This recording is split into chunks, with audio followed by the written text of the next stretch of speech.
nombre del Padre, del Hijo y del Espíritu Santo. Amén. Continuamos nuestra meditación sobre la historia sagrada, apoyándonos en San Juan Bosco, que hizo un resumen de toda la Biblia llamada Historia Sagrada, sexta época, capítulo 3, regreso de los judíos de Babilonia a Jerusalén.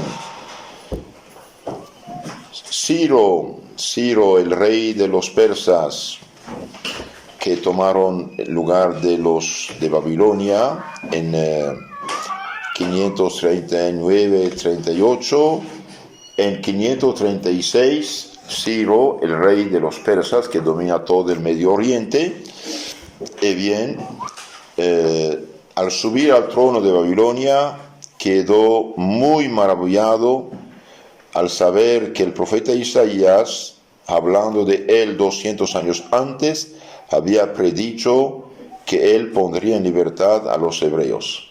Entonces, unos 200 años antes, Isaías profeta había profetizado, anunciado que el rey de los persas, que ahora domina Babilonia, iba a libertar a los hebreos cautivos en Babilonia. Entonces, este rey decretó que les era lícito volver a su patria y reedificar la ciudad y el templo.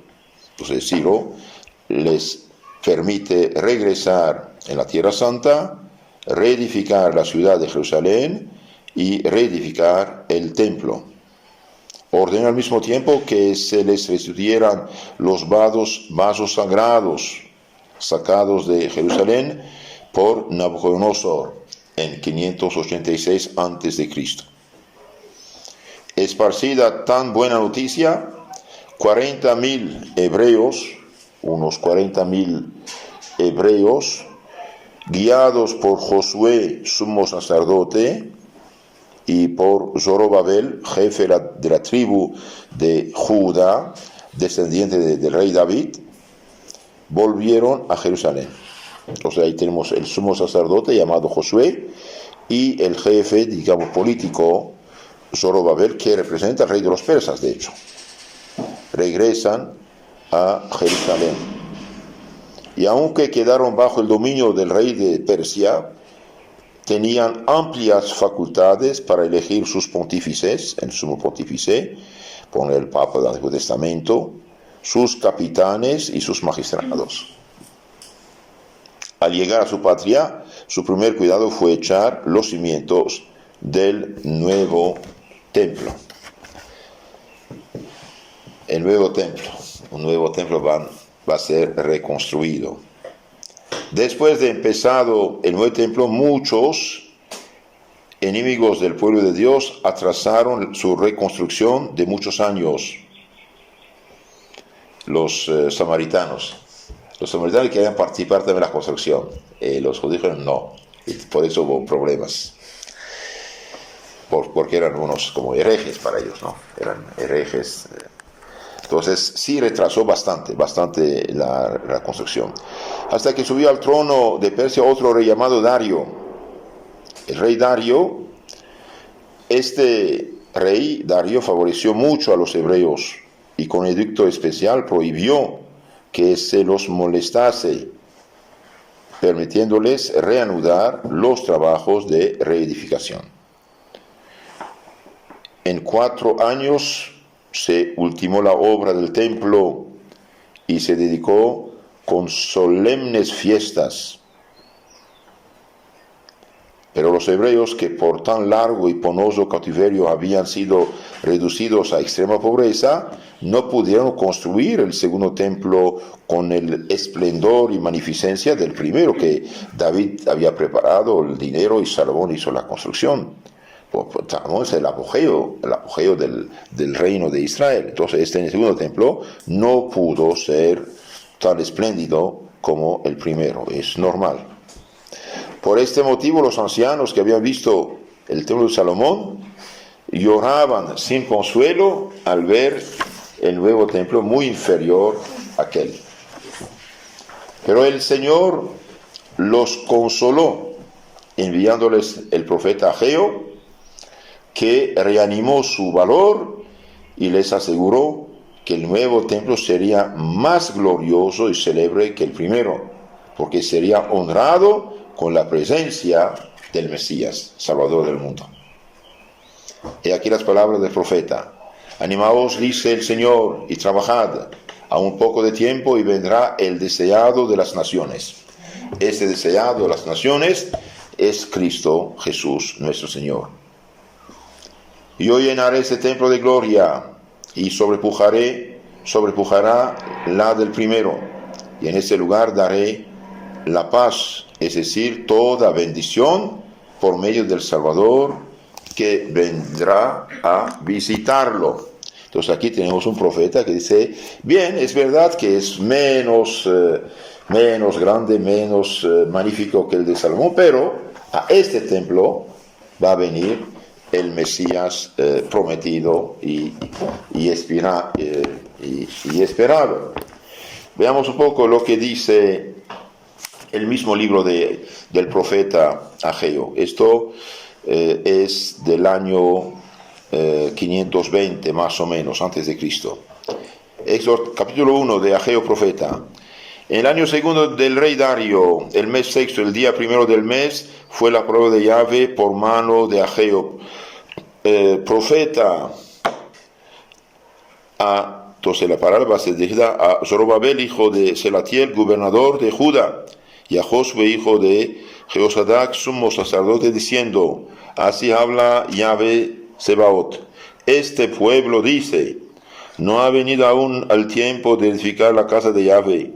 Fue pues la palabra de Yahvé por mano del profeta Ageo, diciendo, ha venido para vosotros el tiempo de morar en casas artesanadas, mientras está en ruinas esta casa.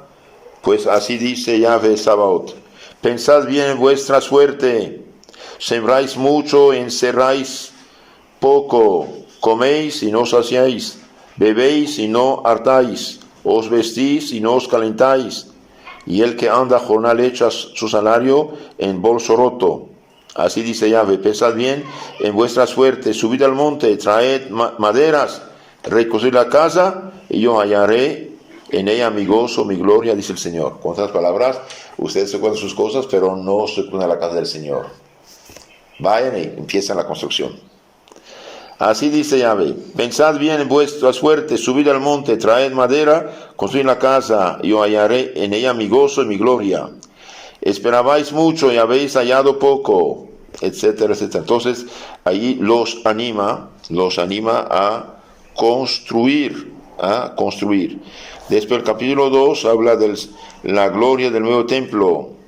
El séptimo mes, a los 21, fue la palabra de Yahvé por mano del profeta Ageo, diciendo, habla ahora a Zorobabel, el gobernador de Judá, y Josué, el sumo sacerdote, el resto del pueblo, y diles, ¿quién queda de vosotros que viera esta casa en su primera gloria, y cuál la veis ahora?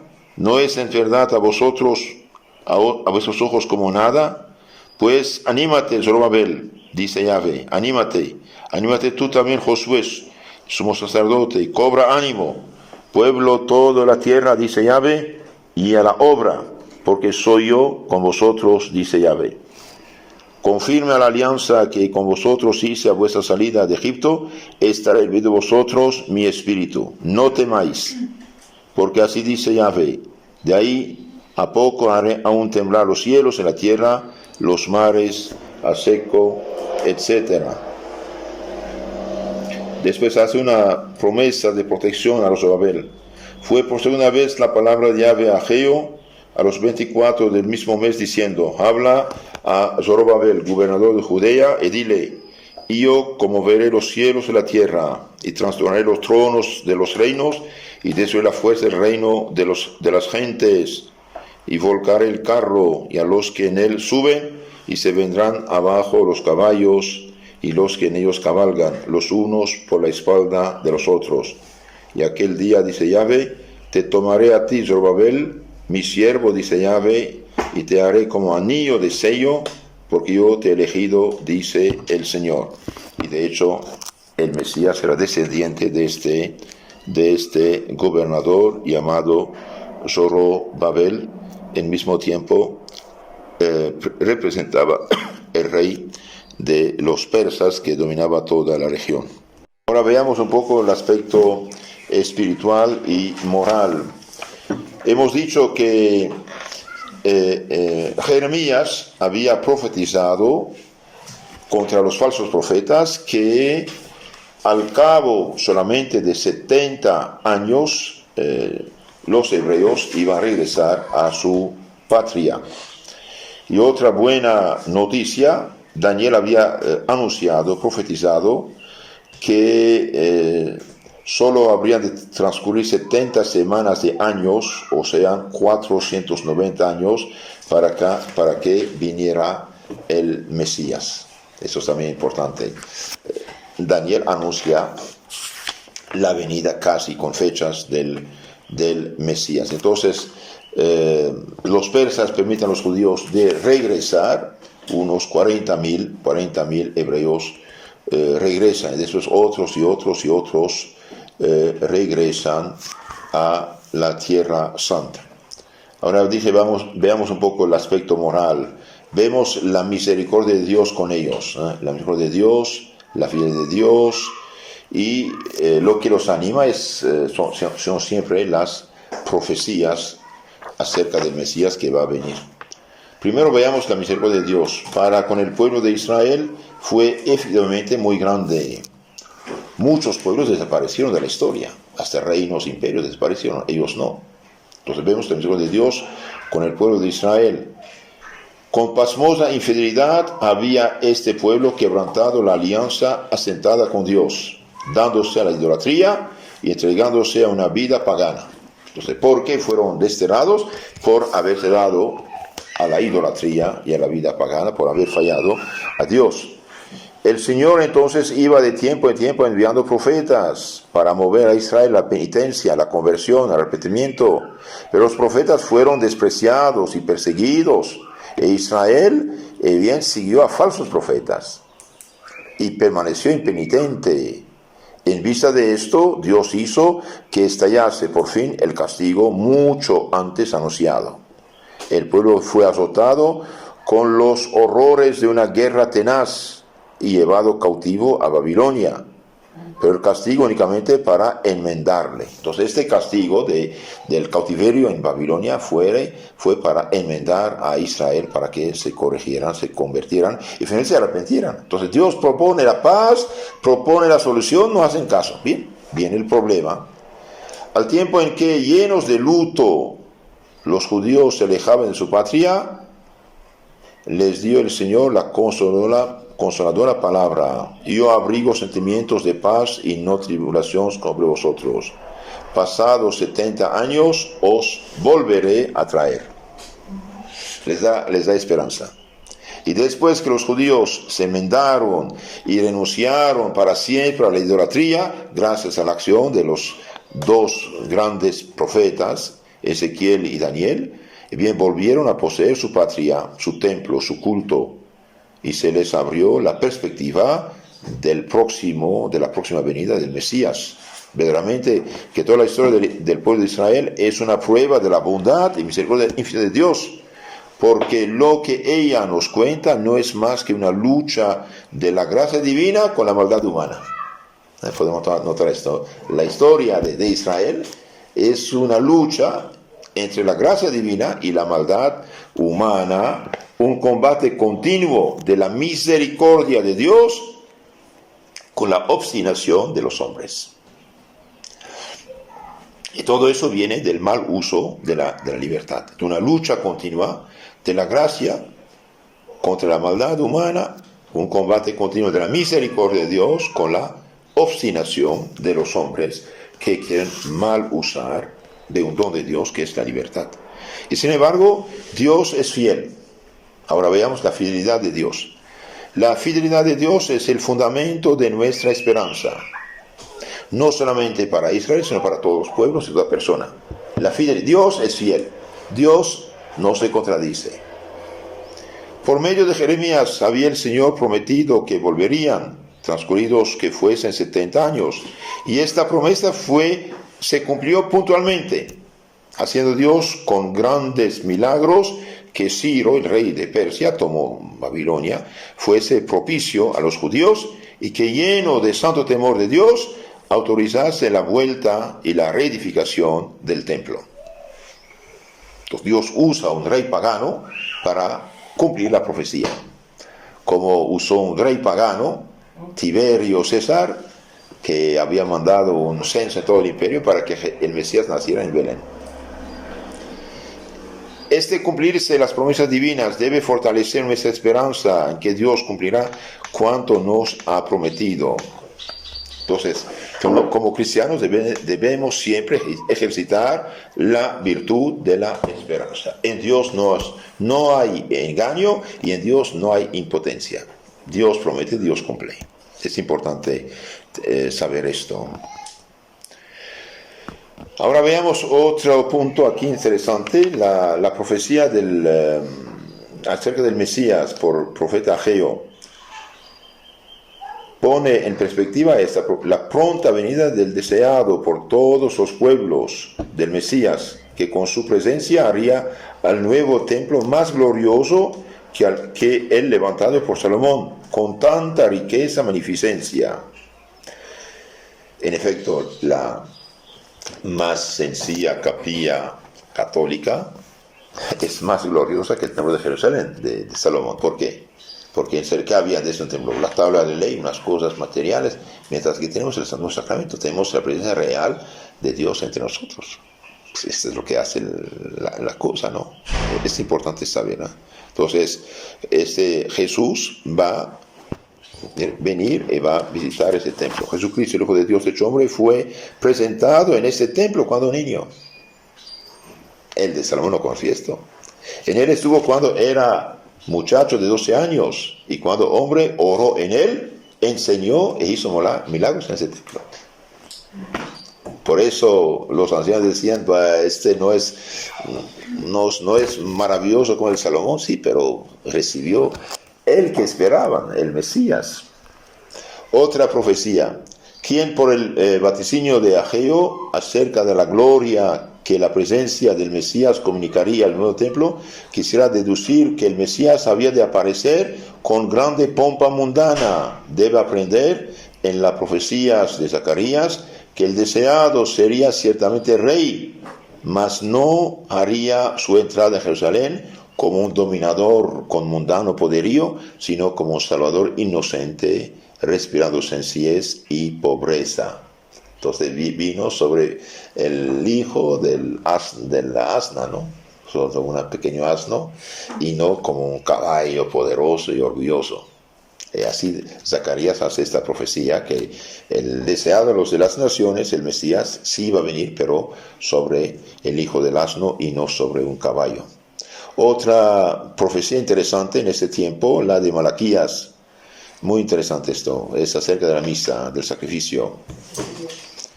Es de grande importancia para la doctrina de la fe católica esta profecía, porque encierra, como dice el Concilio de Trento, en conformidad con los padres de la Iglesia, una predicción manifiesta del incruento sacrificio del Nuevo Testamento, es decir, del santo sacrificio del altar.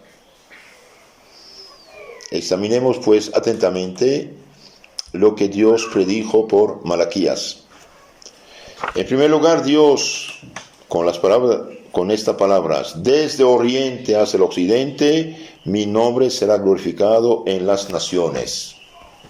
Desde el oriente hacia el occidente, mi nombre será exaltado en las naciones, que muchos pueblos sobre la tierra, no ya un solo pueblo, creerán en él y le adorarán. Entonces aquí anuncia que el nombre del Dios verdadero será conocido, amado, adorado en todo el mundo y no solamente por un solo pueblo. Después predice el Señor que no se ofrecerán sacrificios solamente en un lugar, como entre los judíos, sino en todo lugar.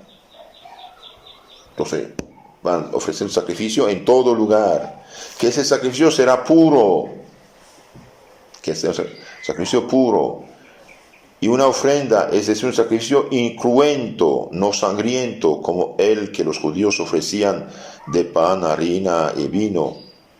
y que sustituirá como sacrificio perfecto a los sacrificios del Antiguo Testamento. Ahora, este sacrificio anunciado por Malaquías profeta, bien, es el sacrificio de la Santa Misa. Un sacrificio que va a ser ofrecido del oriente al occidente. Y los santos dicen que una de las rabias de Satanás es abolir ese sacrificio, eliminar ese sacrificio. Y Lutero logró en gran parte, debido a que los protestantes no tienen sacrificio, no tienen misa. Lo que hacen es vacío, es un culto inventado por ellos, ¿no? Entonces, ese sacrificio anunciado por Malaquías profeta es el sacrificio de la Santa Misa, instituido en la última cena, el Jueves Santo, y que sobre la redondez de la tierra se ofrece en todas las iglesias católicas. Es una ofrenda pura, la más santa, porque en ella se ofrece Jesucristo, el Hijo Santísimo de Dios, a su eterno Padre. Es un sacrificio incruento, no sangriento, y comida a la vez, sacrificándose Cristo de una manera incruenta en la Santa Misa bajo las especies del pan y vino, y dándose a los sacerdotes, a los fieles, en la Sagrada Comunión como alimento de las almas. Entonces Cristo, mediante la comunión, comunica su gracia, su santificación, sus dones a las almas. Cuando uno comulga es Jesús que recibe, no es un mero pedazo de pan, es realmente cuerpo, sangre, alma y vida de Jesús Cristo que tenemos. Y los grandes profetas de Israel, los reyes, los buenos judíos del Antiguo Testamento no tienen esto. Nosotros tenemos realmente Jesús entre nosotros. Cada vez que comulgamos es Jesús que recibimos con todos sus tesoros. Entonces ese sacrificio, la misa sustituía todos los sacrificios del Antiguo Testamento, porque estos no eran más que símbolos o figuras del sacrificio inmaculado del Nuevo Testamento, y tuvieron su cumplimiento el sacrificio de Jesucristo, es decir, la Santa Misa. Entonces Jesús murió en la cruz por los pecados de todos los hombres. El Jueves Santo, el día anterior, instituyó este sacrificio, dando poder a los apóstoles de ofrecer, de hacer en memoria. Tomó el pan, lo bendijo y dijo: este es mi cuerpo. Después tomó el cáliz, es el cáliz de mi sangre, de la nueva y eterna alianza, derramada por ustedes, por muchos. Hagan esto en memoria mía. Al decir hagan esto en memoria, les daba el poder de consagrar su cuerpo. Y él anticipó un día antes lo que iba a hacer en el Calvario. En lo concreto, la misa es el Calvario hecho presente en nuestro provecho, ni más ni menos. Es algo maravilloso esto. Ahora nosotros, ¿cómo somos? ¿Somos negligentes, tibios, ingratos o fervorosos cuando asistimos a la misa o cuando comulgamos? Cada comunión debería hacer crecer en nosotros el fervor, la caridad, las virtudes, la santidad. ¿Qué somos realmente? ¿Cómo somos? ¿Y acaso damos gracias al Señor por eso? ¿Cuántos hoy perdieron la fe católica? ¿Cuántos nacieron ya fuera de la Iglesia católica? Y nosotros que hemos nacido, crecido en la fe católica, ¿cómo somos? ¿Tibios, flojos, o somos llenos de celo para el bien y para hacer conocer estos tesoros que Cristo nos ha dejado a nuestros hermanos? Entonces esta profecía acerca del nuevo sacrificio, de la nueva ley, es Malaquías capítulo 1, versículo 11. Porque desde el orto del sol hasta el ocaso, desde oriente hasta occidente, es grande mi nombre entre las naciones, y en todo lugar se ofrece a mi nombre un sacrificio humillante y una oblación pura, pues grande es mi nombre entre las gentes. Aquí todos los santos dicen que Dios profetiza un nuevo sacrificio que sea ofrecido del oriente al occidente en todas las naciones, una oblación pura, pues grande es mi nombre entre las gentes. No solamente el pueblo de Israel, sino también todos los pueblos que van a ser cristianizados. Entonces hemos visto que el reino de Babilonia cae en 539, los persas entre 530 y 538, 536 permiten a los judíos, una parte de ellos, de regresar a Jerusalén, nombran a Zorobabel como gobernador general, que rige la nueva nación en nombre del rey de los persas, que le es favorable, y les permite reconstruir el templo, las murallas, la ciudad. Y hay dos profetas que van a apoyarlo mucho, animarlo para que haga esto, Ageo y Zacarías. Y ahí Ageo anuncia que va a venir el Mesías a ese templo, entonces no deben desanimarse, aunque sea más humilde que el de Salomón, y que Malaquías anuncia el santo sacrificio que va a ser ofrecido en el mundo entero, y más o menos hasta 330 van a quedar los persas, y después vienen los griegos, Alejandro Magno, los reyes griegos de Siria, que van a perseguir el culto de Dios en Israel, y van a causar una reacción muy decidida de los macabeos, que terminará con la independencia de Israel, hasta que lleguen los romanos en el año 63 antes de Cristo.